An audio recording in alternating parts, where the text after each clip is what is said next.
You watch someone command a room with very few words. The room leans in. People listen. They remember what was said long after the conversation ends. Meanwhile, you talk more, much more, and people's eyes glaze. They nod politely while planning their exit. You are saying more. They are hearing less. And you cannot figure out why your words do not land when theirs do with half the effort. It is not about volume. It is not about being louder, funnier, or more impressive. It is about weight. And weight comes from knowing when to speak and when to stay silent. From saying exactly what you mean without decoration. From being so present that each word carries the force of your full attention behind it. Most people treat attraction as a problem of addition. Be smarter, be funnier, be more charismatic. Fill every silence with something interesting. The Stoics saw it differently. Attraction is not about what you add. It is about what you remove. Stop performing. Stop seeking approval in every sentence. Stop fearing silence because it is uncomfortable for you. The moment you stop needing attentions is the moment you begin to receive it. This is not manipulation. These are not tricks to make people like you. This is about communicating in a way that reflects actual character instead of manufactured charm.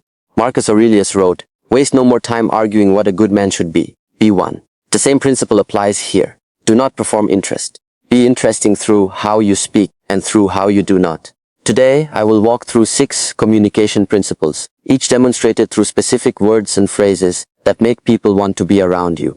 Not because you are performing, because you are present.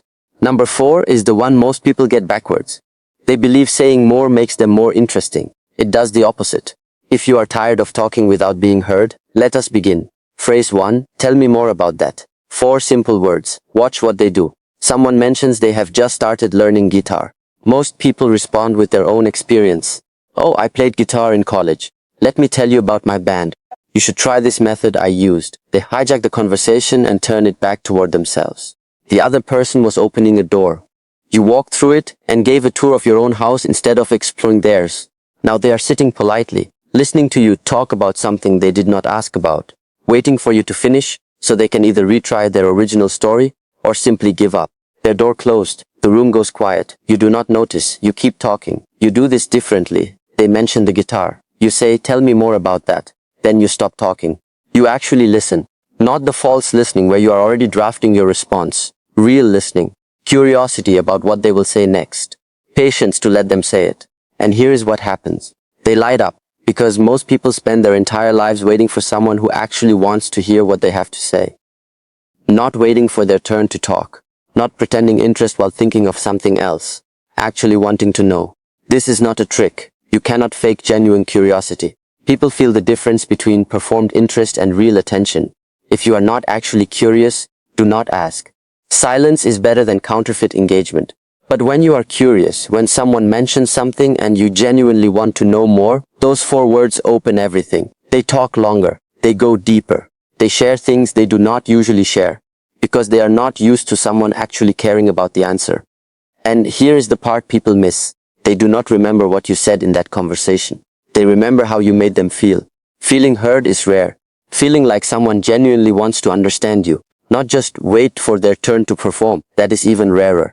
So when they leave that conversation, they are not thinking, "That person was so interesting." They are thinking, "I felt interesting talking to them." And that feeling is what makes them seek you out the next time they have something real to say. Epictetus taught, "We have 2 ears and 1 mouth, so that we may listen twice as much as we speak." He understood that listening is not passive. It is the most active thing you can do. This is where real connection is forged. You are not there to be impressive. You are there to be interested. And interest, genuine, unhurried interest in what another human is saying, is magnetic in a world where everyone is performing. Watch what changes. Conversations go deeper, faster. People open up to you in ways they do not with others. You become the person they seek out when they want to talk about something real. Not because you gave great advice. Not because you told fascinating stories. Because you made them feel heard. That is the power in those 4 words. Not in saying them, in meaning them. Phrase 2, I don't know. 3 words most people are terrified to say. Someone asks your opinion on a subject you are not familiar with. Your instinct is to fake it. You manufacture something that sounds intelligent. You deflect with a vague answer that could mean anything. You dance around the fact that you have no idea what you are talking about. Because admitting ignorance feels like admitting weakness. As if you are less. As if you should already know this. As if the fact that you do not mean something is wrong with you. But watch what actually happens when someone fakes knowledge. You are in a conversation. They are asked about something they do not know. Instead of admitting it, they manufacture an opinion, and you can feel it. The answer has a hollow quality. Words that sound right but mean nothing. They are performing confidence they do not have. And now you are wondering what else they are performing. If they are willing to fake certainty about this, can you trust anything they say with conviction? The fake knowledge does not make them look smart. It makes them look insecure, as though they need you to believe they know everything. Now watch someone who is actually confident. The same question. They pause. Then I don't know. That is it. No explanation about why they do not know. No apology for their ignorance. No deflection to something adjacent they do know. Just 3 words, delivered calmly, as though it is not a crisis, that there is something they are not expert in. And immediately you trust them more. Because if they are honest about what they do not know, they are probably honest about what they do know. Their certainty, when they have it now, means something. They are not performing. They are just being straight with you. Socrates understood this. When he stood before the oracle of Delphi and was told no one was wiser than he did not celebrate. He spent the rest of his life testing the claim and concluded, I know that I know nothing. It was not false humility. It was the recognition that wisdom begins with admitting the limits of your own knowledge. Insecure people need to appear knowledgeable about everything. Confident people are comfortable saying, I don't know. Their value is not tied to having every answer. They are secure enough to admit when they do not. Here is what changes when you begin using these 3 words honestly. People relax around you. They are not competing with your ego anymore.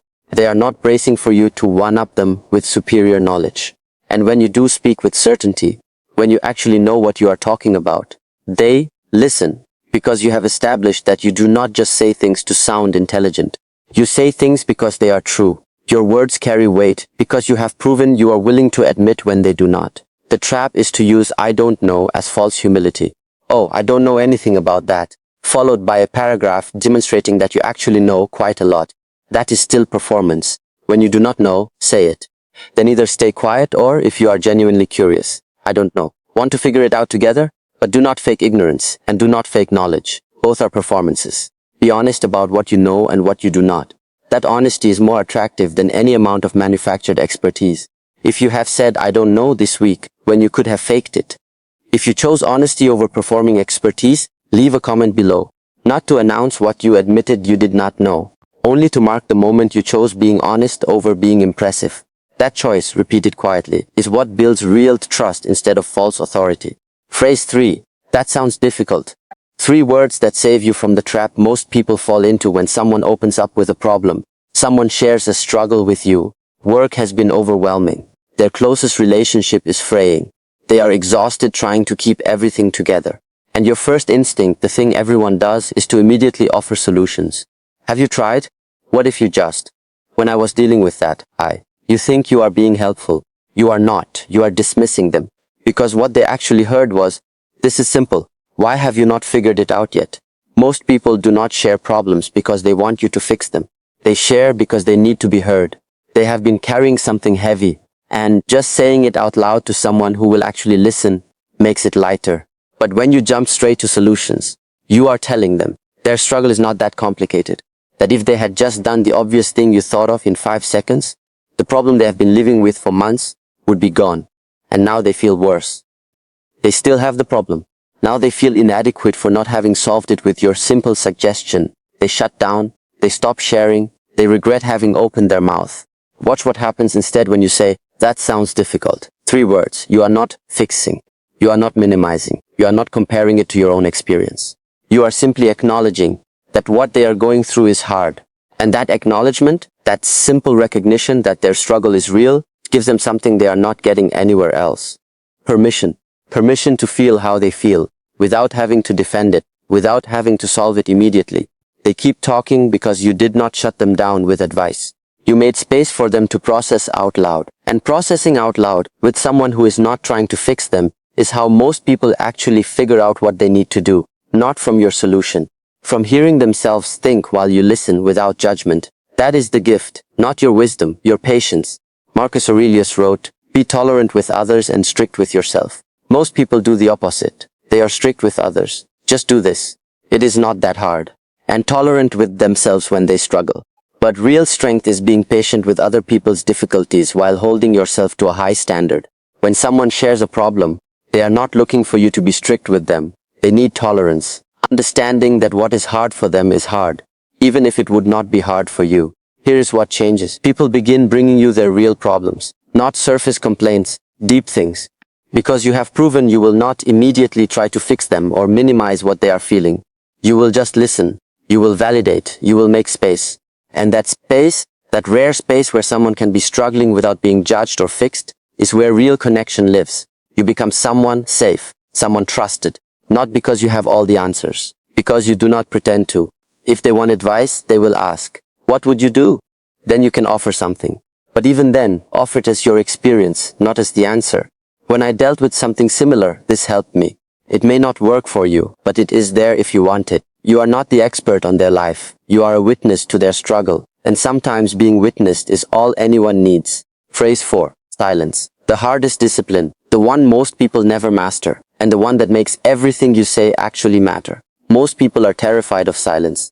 A pause in a conversation and they panic. They fill it with anything. Observations about nothing. Stories no one asked for. Commentary that adds nothing. Because silence feels like failure. As though the conversation is dying and it is their job to resuscitate it with more talking. So they talk. And the more they talk, the less anyone listens. Because words without weight are just noise. And they have trained everyone around them that their words are noise. Constant, low level, easy to ignore. They have become background. Their sentences blend into the hum of the room and disappear. Now watch someone comfortable with silence. They are in a group. Everyone is talking. They are quiet. Not because they have nothing to say, because nothing worth saying has appeared yet. Someone asks them a question. They do not answer immediately. They pause 2-3 seconds. They actually think about what they are going to say. Then they speak. One clear point. Done. And everyone is listening. Because the silence before they spoke made the room lean in. The pause signaled that what was coming next mattered. And when they finish, they do not fill the space that follows. They let the statement land. They let other people respond, or they let silence sit there, undisturbed, if that is what is needed. Here is what that silence does. It creates weight. When you speak rarely, your words carry force. When you are comfortable with quiet, people become uncomfortable with it around you. They fill it. And in filling it, they reveal themselves. You learn more about someone in what they say to break an awkward silence than in an hour of normal conversation. They show you who they are when they are uncomfortable. Their patterns, their insecurities, what they are actually thinking, versus what they perform when they are at ease. But it only works if your silence is comfortable. If you are sitting there anxious, desperate for someone to speak so the awkwardness ends, they feel that. Your discomfort makes them uncomfortable. If you are genuinely at peace with quiet, if you do not need constant verbal stimulation in order to feel okay, that calm is contagious. They relax. Relaxed people are honest. Performed people are careful. You want honest. Seneca wrote, "Silence is a lesson learned from the many sufferings of life." He understood that people who talk constantly are often running from something. Their own thoughts, the weight of something they have experienced, the discomfort of sitting alone with themselves. But people who have sat with real suffering learn that silence is not empty. It is full of presence, of attention, of the ability simply to be without needing to prove you are interesting every 30 seconds. When you master this, when you are genuinely comfortable not speaking unless you have something worth saying, watch what happens. In groups, people begin looking at you when they want a real opinion, because you do not waste words on safe takes and obvious observations. When you speak, it is because you actually have something to contribute. One-on-one conversations go deeper because you are not filling every pause with surface talk. You are letting the silence do the work, and silence is where people go deepest. They say things in the quiet they would never say in constant chatter. This is not about being cold. It is not about being withholding. It is about being present enough that you do not need words to fill space. Your presence is enough. And that presence, the rare comfort of simply being, is magnetic. If you just realized you have been filling silence because it is uncomfortable, leave a comment below. If number 4 hit differently, subscribe so you remember this the next time you are about to speak only to fill space. Phrase 5. I appreciate you. Not thank you. Not thanks for your help. Not I appreciate what you did. Those are transactional. They acknowledge actions. Services rendered. Task completed. Someone helps you move. You say thanks. Someone covers your shift. You say you appreciate it. The action. The thing they did for you. I appreciate you does something different. It acknowledges the person, not what they did. It acknowledges who they are. Watch the difference. Your friend shows up when things are hard. Again, like they always do. You could say, thanks for being there. That is polite. It is correct. But it is about the action, the being there. Now say, I appreciate you.